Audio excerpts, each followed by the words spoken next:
the agenda, and they are doing it in policies, and they are doing it secretively. You'll never know. And they are going to bring every little distraction that you have. You see the taxing of the pads, nini, hizo zilikuwa little, those are just distraction. The main agenda are the land, the agriculture, you understand, the health, you understand. And guys, if you don't fight now, and I'm sure Kenya is the test tube of all these agendas in Africa. They are going to push it. The other day I was surprised, like Ruto was talking about a big industrial park that was going to be built about for the manufacturing of the microchip. They are going to partner with Microsoft, and you also know who is the owner of Microsoft. You understand? The Bill Gates. So there's this digitalization, digital IDs. Right now, your ID is going to expire. These guys bring chaos so that you start complaining your ID yet in expire. So what do we do? The other time they tried to impose 2,000. Ukipoteza ID 2,000. Unalipa 2,000. They know people will complain. So they create a chaos, then they'll tell you now, you don't need to pay for it. Let's have a digital ID. Let's go the digital way. So they're creating a problem to bring solutions. These are things, these are the global agenda, the health aspect, the new card that is going to be introduced. Did you know that for the employed, they have no problem with it, but the unemployed, they are going to come to your house. They are going to put everything like your household, wanajua how much are you worth, then from that ndio unachajiwa, so they know they'll have everything at their fingertips, they have the data, understand. Wewe sasa mtakuwa unapiga kelele, hatutaki KRA ifanye nini, infiltrate our data privacy, but they are going to do it through the shift. You understand?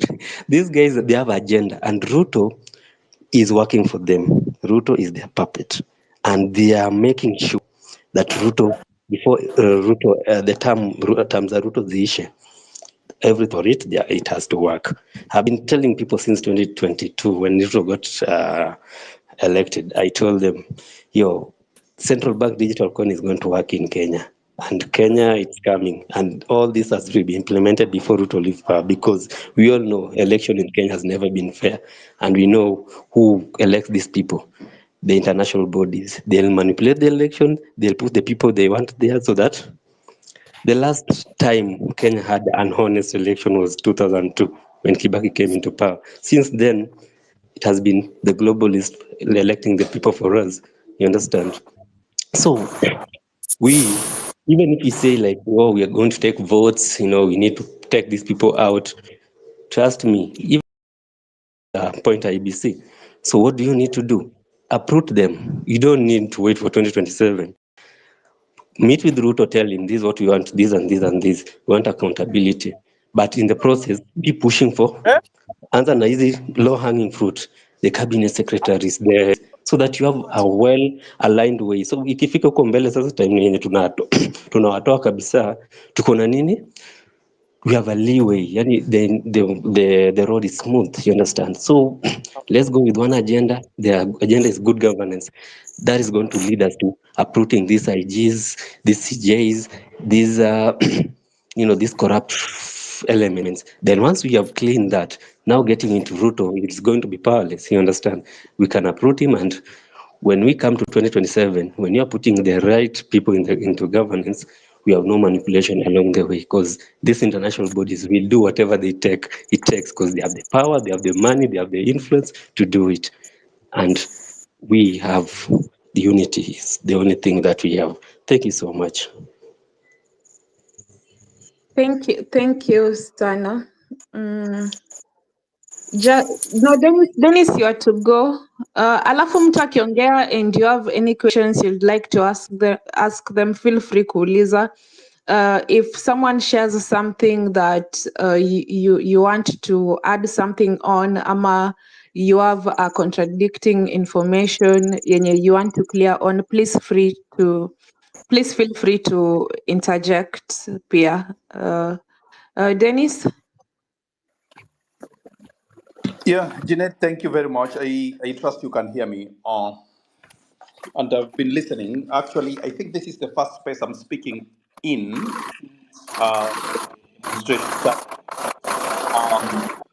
Someone's background is really making a lot of noise. I think it's one guy or someone.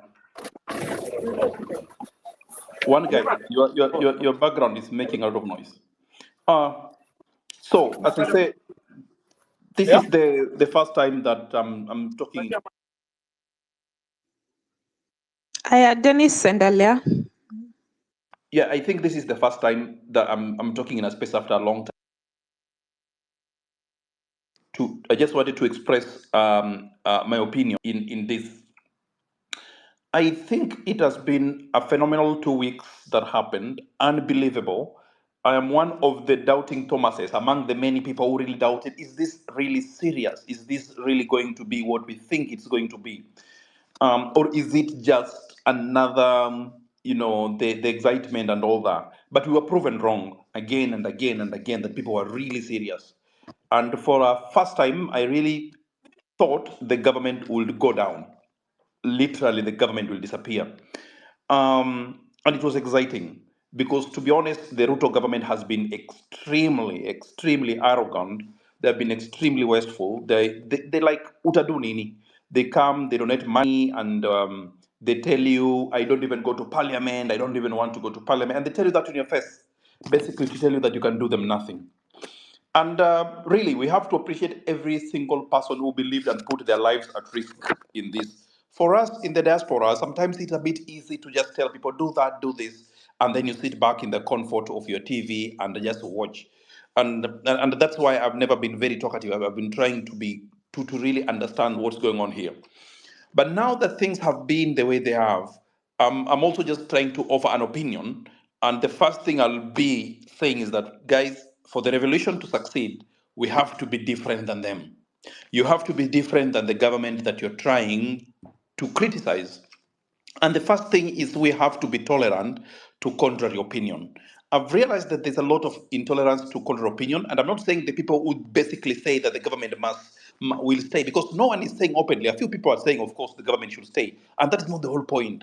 The whole point is people saying, oh, probably we should consider this agenda, or probably we should consider hosting the president. We can have a civilized discussion, and this group has, or this space has been an example of kind of discussion that we have.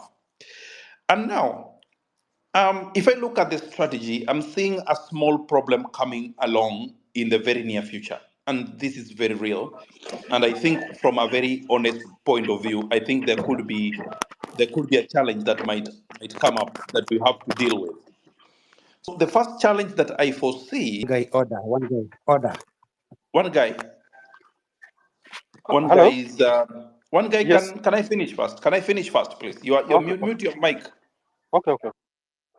Yeah, so the first strategy problem that I'm seeing here is we don't have a leader. It has worked perfectly so far. I honestly don't think this will work anymore.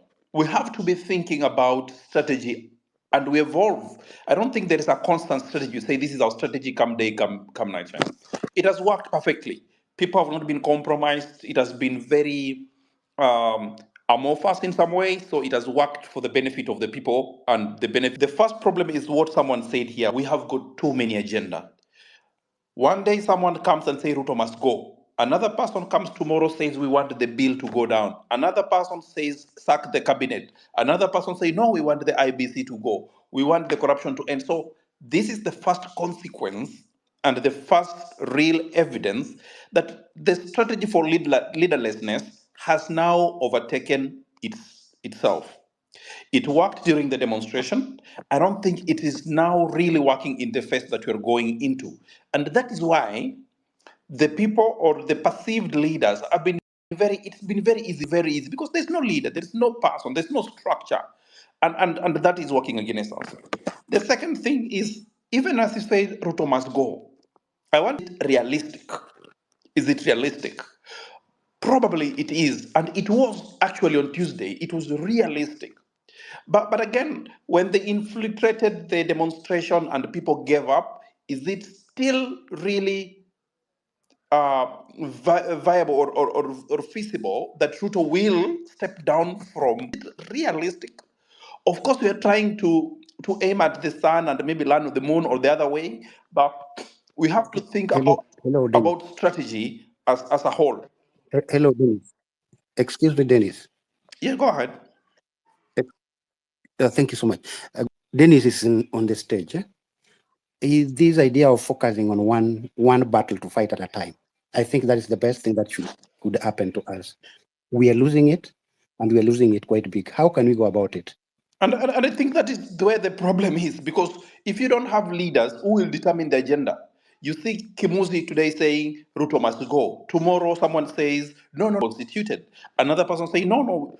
What I thought, if we had some sort of a structure of leadership, and this doesn't have even to be Gen Z or millennials, and don't get me wrong, this could be people, like let's say the people you trust and they are good in what they do. For example, if you trust Willy Mutunga to advise you on legal issues, if you trust someone like Omutata on maybe governance issues, we could probably have this guy in some sort of a team. We instruct them, but they are the face of the people presenting these things. Because now, what is the structure? Are we on Ruto must go? Are we on restructure IBC? Are we on sack the cabinet? I will, right now, I can just post, I want the cabinet out. The next time Jeanette says, no, no, no, not the cabinet, Ruto is going. So we are basically confused.